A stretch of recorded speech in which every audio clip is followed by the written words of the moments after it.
हरिओम। आज सुनेंगे 3.42 पतंजल योग सूत्र। यह है कायाकाशयोः संबंध संयमाल्लघुतूल समापत्तेश्चाकाशगमनम्।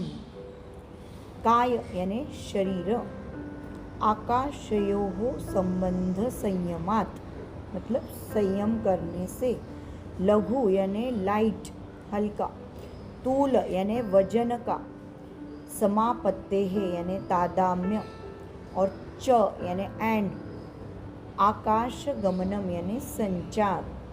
तो इसका पूरा मीनिंग यह है कि शरीर और आकाश इनके संबंध पे संयम करने से और हल्की वजन की वस्तु से तादाम्य साधने से आकाश से हमको संचार करने आता है।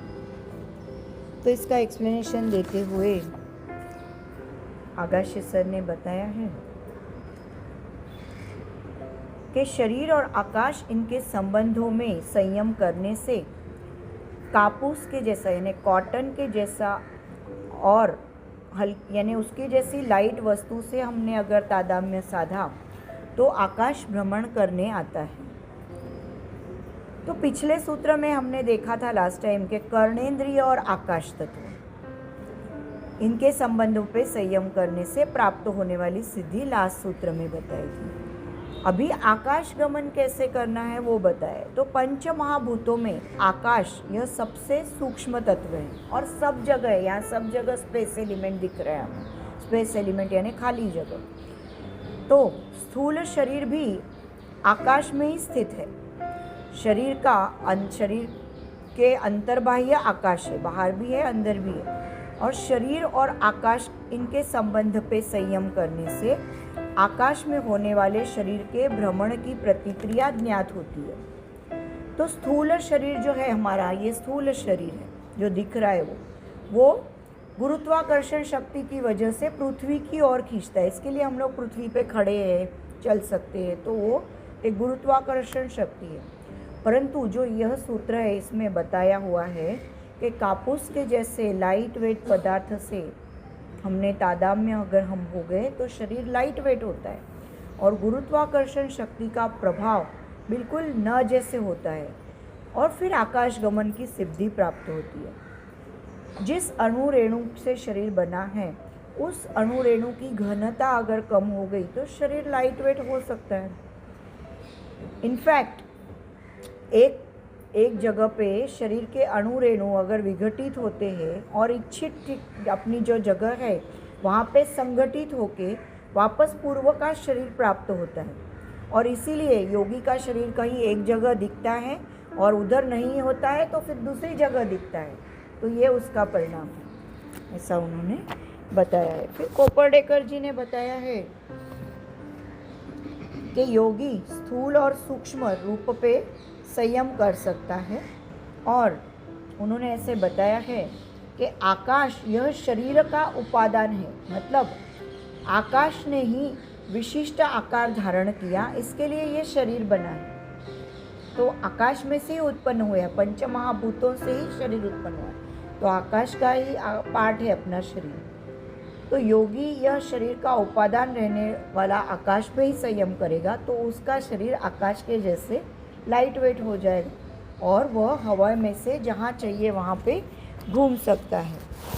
फिर स्वामी आनंद ऋषि जी ने बताया है कि हमारा यह देह पंचभू महाभूतों से ही निर्माण हुआ है और वह पंच महाभूतों से सतत संबंधित रहता है।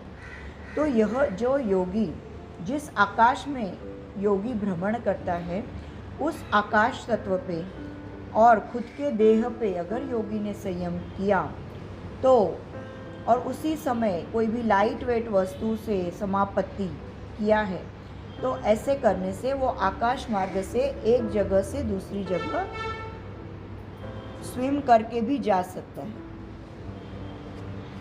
तो 3.39 में हमने पानी में चलने वाली, अधांतरी चलने वाली सिद्धि देखी थी और इस सूत्र में आकाश गमन की सिद्धि है। यो एक ही नहीं है, दोनों अलग अलग है, लेकिन दोनों सिद्धि के बाबत में एक मुद्दा उन्होंने बोला ध्यान में रखना है कि योगी अधांतरी जाते समय या आकाश गमन करते समय अपने वस्त्र वगैरह सबके साथ जा सकता है, जो भी कुछ अपना सामान रहता है सब उसके साथ जा सकता है। परमहंस योगानंद के आदिगुरु बाबा जी महाराज, इनके पास ऐसी सिद्धि है, ऐसे योगानंद जी ने बताया है। फिर ज्ञानेश्वर जी भी जिस भिंत को, जिस वॉल को बैठे हुए थे, उस वॉल को लेके आकाश मार्ग से चांगदेव के सामने गए थे। ये घटना यही सिद्धि का प्रयोग है, ऐसा उन्होंने बताया। काठेवाड़ यानी कच्छ में त्रिविक्रम क्षेत्र में अगर आप गए होंगे तो वहाँ पे अक्कलकोट स्वामी आकाश मार्ग से उस पुरोहित को पार करके नारायण सरोवर में स्नान करने को उतरे थे, ऐसा उल्लेख स्वामी जी के चरित्र में भी है। और वह यही सिद्धि का प्रभाव होना चाहिए, ऐसे उन्होंने बताया। तो ये सारे सिद्धियों के बाबत एक चीज़ उन्होंने बताई है कि योग साधक का उद्दिष्ट सिद्धि मिलाना यह नहीं है, कैवल्य अवस्था में पहुंचना यह है। परंतु योग मार्ग पे आने से योगी को अगर ये सिद्धियाँ प्राप्त होती है तो उसने डरना नहीं है या कोई अभिमान भी नहीं करना है। तो इसके लिए ऋषि पतंजलि ने ये सारे सिद्धियों के वर्णन किए होंगे, ऐसे उन्होंने बताया है।